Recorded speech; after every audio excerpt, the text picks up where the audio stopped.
খেয়াল করে দেখবেন যুবক ভাইয়েরা, এই ভিডিওটা দেখে আপনি হাসতে হাসতে কান্না করে দিবেন। কিয়ামতের দিন আল্লাহ দুইজন বান্দাকে বলবে, হে বান্দারা তোমরা জাহান্নামে যাও।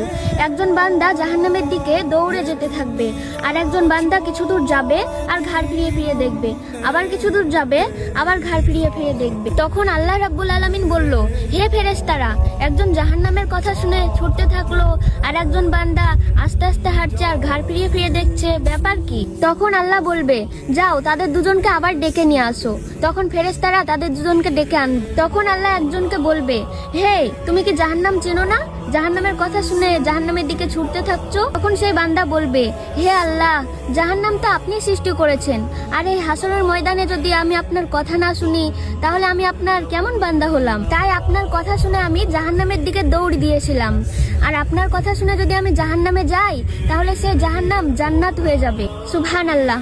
তখন রাব্বুল আলামিন আরেকজন বান্দাকে জিজ্ঞাসা করবে, তুমি কেন পেছন ফিরে ফিরে দেখছিলা? তখন বান্দাটা আল্লাহকে বলবে, আল্লাহ আপনি নাকি অনেক দয়াবান, দয়ার সাগর।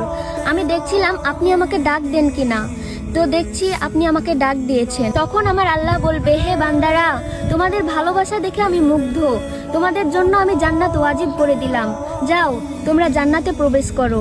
সুবহানাল্লাহ।